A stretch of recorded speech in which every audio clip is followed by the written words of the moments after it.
Hi every one. അപ്പോൾ നമ്മൾ ഇന്ന് പോകുന്നത് പുരിയിൽ ജഗന്നാഥ ടെമ്പിൾ കാണാനായിട്ടാണ്. ഇത് പുരിയിലെ വളരെ പ്രസിദ്ധമായൊരു ടെമ്പിളാണ്. നമ്മളിവിടെ വണ്ടി പാർക്ക് ചെയ്തിട്ടുണ്ട്. പാർക്ക് ചെയ്യാൻ ഇഷ്ടം പോലെ സ്പേസ് ഉണ്ട് കേട്ടോ. ഇനി നമുക്ക് ടെമ്പിളിൽ അങ്ങോട്ട് പോയി നോക്കട്ടോ.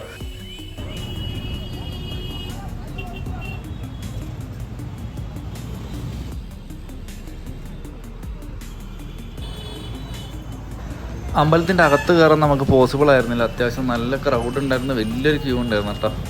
ഇവിടെ പുതിയ രഥത്തിൻ്റെ എന്തൊക്കെയോ പണികളൊക്കെ നടക്കുന്നുണ്ടായിരുന്നു. ഇവിടുത്തെ രഥോത്സവം എന്ന് പറയുന്നത് ഭയങ്കര ഫേമസ് ആണ്. പുരിയിൽ ഭയങ്കര ഫേമസ് ആയ ഉത്സവം കേട്ടോ. അകത്ത് കയറാൻ പറ്റാത്തതുകൊണ്ട് ഞാൻ പിന്നെ പുറത്തുനിന്നുള്ള കാഴ്ചകളൊക്കെയാണ് കണ്ടത്. ഇതാണ് ജഗന്നാഥ ടെമ്പിൾ. ജഗന്നാഥ ടെമ്പിളിൻ്റെ അകത്ത് കയറുക എന്ന് പറയുന്നത് കുറച്ച് ടാസ്ക്കാണ്. നമുക്ക് സാധനങ്ങളൊക്കെ പുറത്ത് വെച്ച് ഫോണ് കാര്യങ്ങളൊന്നും അലൗഡല്ല. അപ്പോൾ ഇത് ക്യൂ നമുക്ക് കാണാൻ പറ്റും. ഇഷ്ടം പോലെ ക്യൂ ഉണ്ട്. ഞാൻ എത്ര രാവിലെയാണ് പോയത്, എന്നിട്ട് ഇത്രത്തോളം ക്യൂ ഉണ്ട് കേട്ടോ. പക്ഷേ അമ്പലത്തിൻ്റെ പുറത്തുനിന്നുള്ള വ്യൂ അടിപൊളിയാണ്, ഒന്നും പറയാനില്ല. കിടിലൻ അമ്പലമാണ്, വലിയ അമ്പലമാണ്, വളരെ പ്രസിദ്ധമായ അമ്പലമാണ്. 1161 സിയിൽ ഉണ്ടാക്കിയ ഒരു ടെമ്പിളാണ് കേട്ടോ. അത്രയും പഴക്കമുള്ളൊരു ടെമ്പിളാണ്. 11th സെഞ്ച്വറിയിൽ അന്നത്തെ രാജാവായിട്ടുള്ള ആനന്ദവർമ്മ എന്ന് പറയുന്ന ആളാണ് ഇത് ഉണ്ടാക്കിയത്.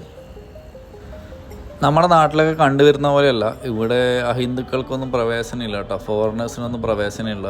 അങ്ങനെ കുറച്ച് റെസ്ട്രിക്ഷൻസ് കാര്യങ്ങളൊക്കെ ഉണ്ട്. ഞാൻ എന്തായാലും കയറാനൊന്നും നിന്നില്ല. എന്തായാലും പുറത്തുനിന്നുള്ള കാഴ്ചകളൊക്കെ കണ്ടിട്ട് പോകാമെന്ന് വിചാരിച്ചു. കാരണം അത്യാവശ്യം നല്ല ചൂടുണ്ട്. അതുപോലെ ഇത്രയും വലിയ ക്യൂ നിന്നിട്ട് അകത്ത് കയറുക എന്ന് പറയുന്നത് കുറച്ച് ടാസ്ക്കാണ്. എന്തായാലും ഒരു ഹാഫ് ഡേ നമുക്ക് ഇവിടെ എന്തായാലും വെയിറ്റ് ചെയ്യേണ്ടി വരും ആ ക്യൂവിൽ. അതുകൊണ്ട് പുറത്തുനിന്നുള്ള കാഴ്ചകൾ മാത്രം കണ്ടിട്ട് പോകാമെന്ന് വിചാരിച്ചിട്ടോ. ഞാൻ ഈ പുറത്തുനിന്നുള്ള കാഴ്ചകൾ മാത്രമേ കണ്ടിട്ടുള്ളൂ. എന്തായാലും അകത്തെ കാര്യങ്ങൾ നമുക്ക് ഷൂട്ട് ചെയ്യാനൊന്നും പറ്റില്ല. അതുകൊണ്ട് ഞാൻ ജസ്റ്റ് ടെമ്പിൾ കണ്ടിട്ട് തിരിച്ചു പോയിട്ടോ.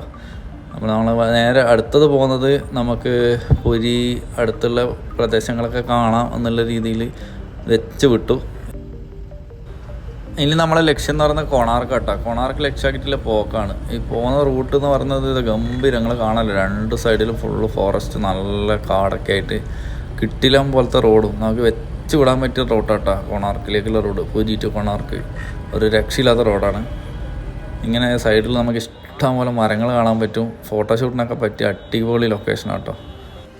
ഞാൻ അത്യാവശ്യം വണ്ടിയൊക്കെ സൈഡാക്കി കുറച്ച് വീഡിയോസും ഫോട്ടോസൊക്കെ എടുത്തിട്ടാണ് പോയത്. കാരണം ഇങ്ങനെയുള്ള ഏരിയാസൊക്കെ നമുക്ക് കിട്ടുന്നത് കുറവാണ്. എനിക്ക് ഭയങ്കര ഇഷ്ടപ്പെട്ടു ഈ റൂട്ട് എന്ന് പറയുന്നത്. നല്ല രസമാണ്, നല്ല റോഡ്, നല്ല കാഴ്ചകൾ, അടിപൊളിയാണ്.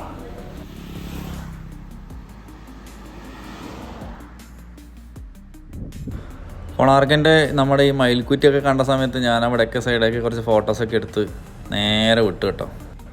ഈ ഒരു ബീച്ച് എന്ന് പറയുന്നത് ഞാൻ പോകുന്ന വഴിക്ക് കൊണാർക്ക് എത്തുന്ന ഒരു 8 കിലോമീറ്റർ മുന്നേ കണ്ടൊരു സ്ഥലമാണ്.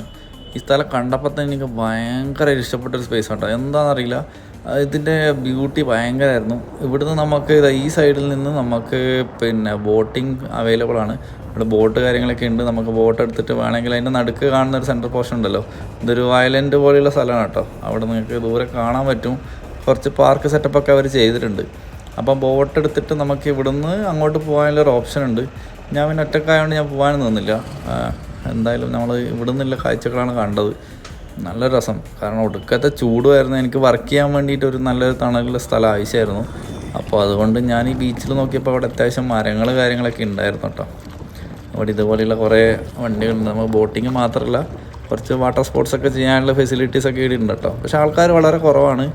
എനിക്കൊന്ന് ഉച്ചയായതുകൊണ്ടായിരിക്കണം, ഭയങ്കര ചൂടാണ്, സഹിക്കാൻ പറ്റാത്ത ചൂടാണ്. ഞാൻ പിന്നെ എവിടെയെങ്കിലും സൈഡാക്കിയിട്ട് കുറച്ച് ഫുഡൊക്കെ ഉണ്ടാക്കി കഴിച്ച് വർക്കൊക്കെ ചെയ്തിട്ട് പയ്യെ പോകാലോ എന്നുള്ള രീതിയിൽ ഇതിൻ്റെ കാഴ്ചകളൊക്കെ കണ്ടിട്ട് കുറച്ച് തന്നെ അവിടെ ഇരുന്നു കേട്ടോ.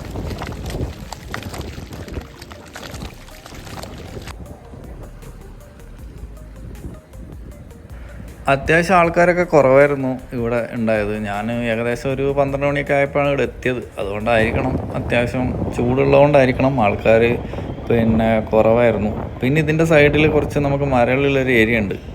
അവിടെ ആയിരുന്ന സമയത്ത് അത്യാവശ്യം വണ്ടികളൊക്കെ സൈഡാക്കുന്നുണ്ട്. ആൾക്കാർ ഫുഡൊക്കെ കൊണ്ടുവരുന്നുണ്ട്, അവർ കഴിക്കുന്നുണ്ട്, കുക്ക് ചെയ്യുന്നുണ്ട്. അങ്ങനെ കുറച്ച് ബസ്സിലൊക്കെ വന്നിട്ട് കുറേ ആൾക്കാർ സൈഡാക്കിയിട്ട് കഴിക്കുന്നതൊക്കെ കണ്ടു കേട്ടോ. എന്തായാലും അടിപൊളി ഒരു സ്പോട്ടാണ്. അപ്പോൾ കൊണാർക്ക് ഭാഗത്ത് പോകുന്നുണ്ടെങ്കിൽ ഈ ഒരു സ്ഥലം മിക്സാക്കാണ്ട് ജസ്റ്റ് ഒന്ന് കയറി കണ്ടു കേട്ടോ. അടിപൊളിയാണ്, നമുക്ക് വിശ്രമിക്കാനെല്ലാം പറ്റിയൊരു ഏരിയ ആണ്. അപ്പോൾ ഞാൻ ഇത് കഴിഞ്ഞിട്ട് നേരെ പോകുന്നത് നമ്മളെ സൺ ടെമ്പിൾ കാണാനാണ്. അപ്പോൾ അതിൻ്റെ കാഴ്ചകളൊക്കെ ആയിട്ട് അടുത്ത വീഡിയോയിൽ കാണാം കേട്ടോ.